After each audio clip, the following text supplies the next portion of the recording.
Hey guys, Happy New Year. Welcome to Everyday Fitness. My name is TJ. Here, I want to help you get in shape to enjoy your life and your hobbies to the fullest. That means I want you to be able to play until you're done. Do your sport, do your activity, your hobby, whatever your thing is. I want you to enjoy that until you're done. I don't want you to have to stop because you're too out of shape to keep going.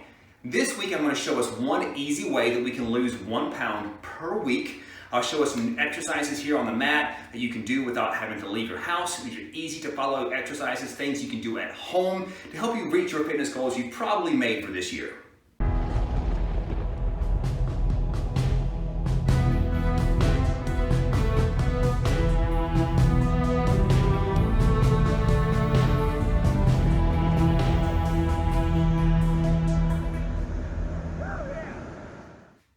Hey guys, welcome back. Week 16, part 2 of the 200-day workout. So I'm going to refer to the rest of this as our 100-day workout, which is actually part 2 of the 200-day workout. To be very specific, this last part is primarily focused on weight loss, fat burning, and getting in shape for summer. We're going to focus on burning 1 pound per week, losing 1 pound per week.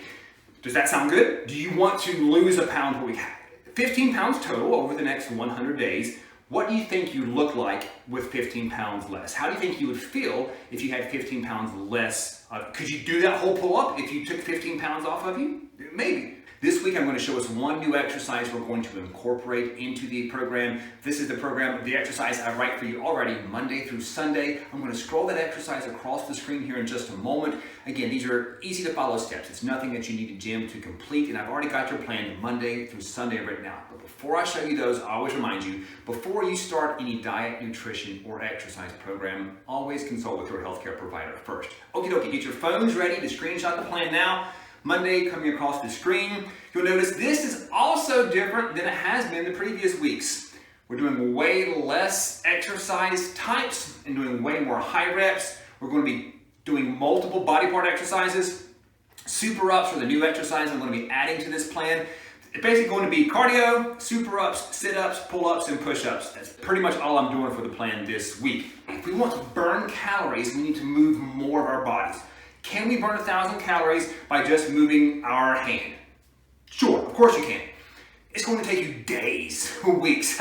Your wrist will probably give out before you do that. Can we burn 1,000 calories by moving all of our body? Absolutely. Generally speaking, you burn between 200 and 500 calories in a 30-minute run. So let's say you ran really hard for an hour, you're looking at burning about 1,000 calories. Weight loss. Weight loss is when you take weight from your body and you lose it. Pretty simple. If you're wanting to lose 1 pound a week, you need to burn or decrease 500 calories out of your diet per day. That in total is 3,500 calories, which seems like a lot. It seems like a really big hunk or a big goal to achieve at one time. But if you watched last week's video, you understand that taking goals on one step at a time is a lot easier. I talk about doing one more push-up per week instead of trying to set a goal, I'm going to do 1,000 push-ups. Well, how about you just do one more this week than you did last week? So just burning 500 calories is one way of doing it. Decreasing 500 calories is another way of doing it. But what if we just did a combination of both? Early on in these videos, I talked about my mentality behind fitness. It's exercise, it's rest, and it's nutrition. If you remove any one of those, the whole structure just crumbles. When you wake up in the morning, it's very important to have a very high protein breakfast. Personally, now I'm eating 5 egg whites and 1 whole egg, and maybe a little bit of oatmeal that my wife makes. That's usually all I have, just the 5 egg whites and 1 whole egg. Drinking plenty of water before your meal is very important. Why is that? Water's important anyway. Duh. You're mostly water. Drink water. But if you put a bunch of water in your stomach before you eat a whole bunch of food, you have less room in your stomach to eat all that food. The less food you eat, the less likely you are to store a bunch of calories. Drinking coffee or tea is also a great way to help lose weight. The caffeine there will help you increase your heart rate, burn a little bit more, increase your metabolism a little bit to burn a little bit more fat. But we need to be careful with how much cream and sugar we're adding to that. I'll get to that here in just a moment. Base your diet on whole food. I've said it before, if you can't pronounce the ingredients, you shouldn't be eating it. What's in a banana? A banana. What's in a bag of spinach? Spinach. What's in an egg? An egg, that's it. Those are simple whole food ingredients. If you open up your cabinet right now and get out that box dinner that you have up there, look at the ingredients. It's this long of things that you can't pronounce. I'm a complete hypocrite when it comes to that, and when I take these supplements. I can't pronounce what's in these things.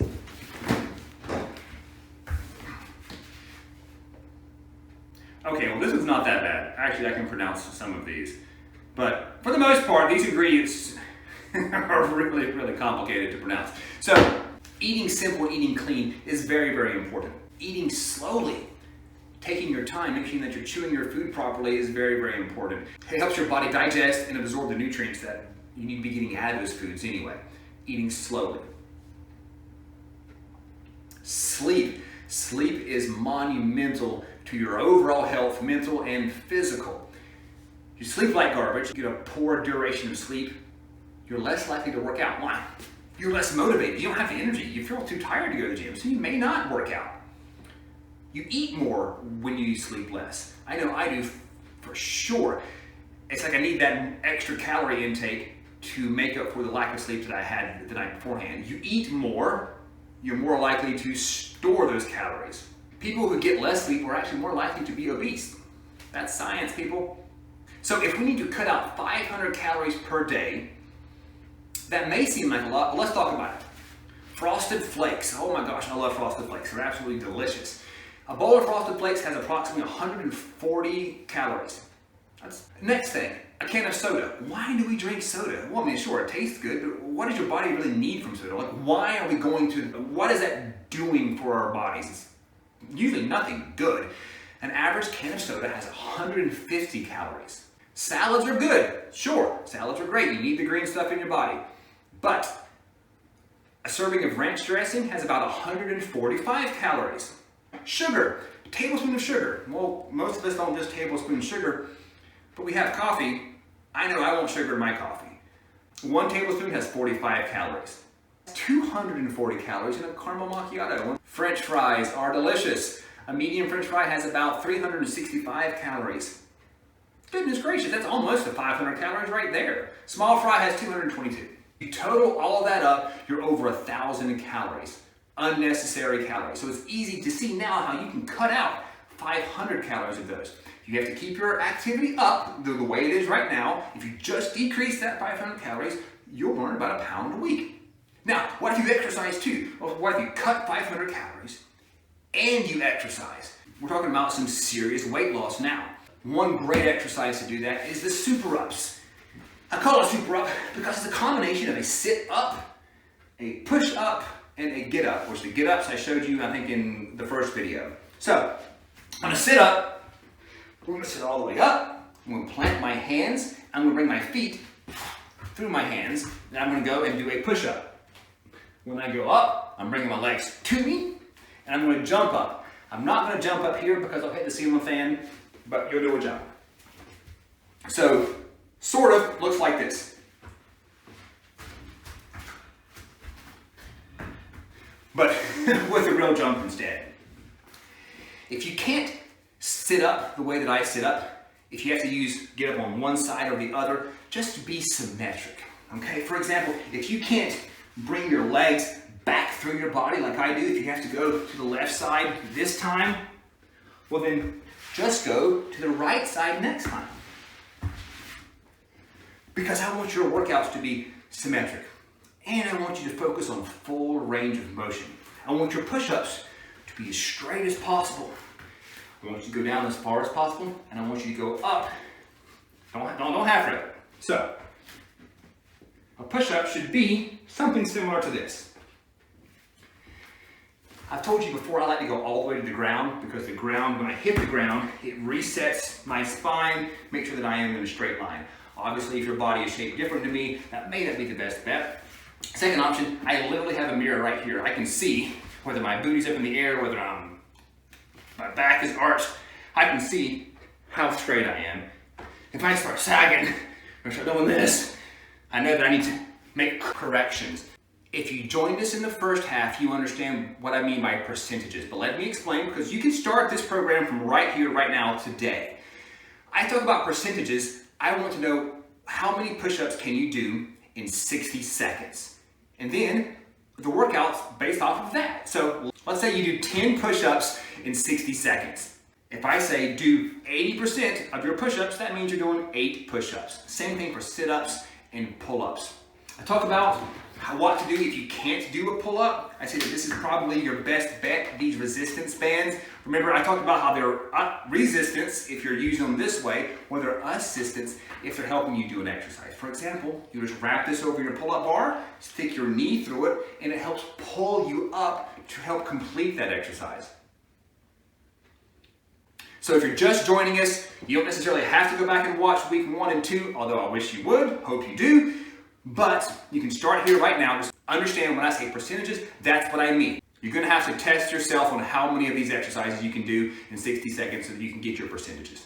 That's all I have for this week. Thanks for watching, guys. I want to remind you, I'm on Facebook, Instagram, and YouTube, of course. Subscribe. Subscription is free. It's the best way to make sure you don't miss anything. I put out other videos outside of the 100-day or 200-day workout program. The link on this side will start you at the beginning of the 200-day workout program. Again, now we're halfway through, so it's now 100 days left to go. On this side is the subscribe button. Click that link. It'll help you get subscribed to this YouTube channel. You guys are awesome. Keep up the good work.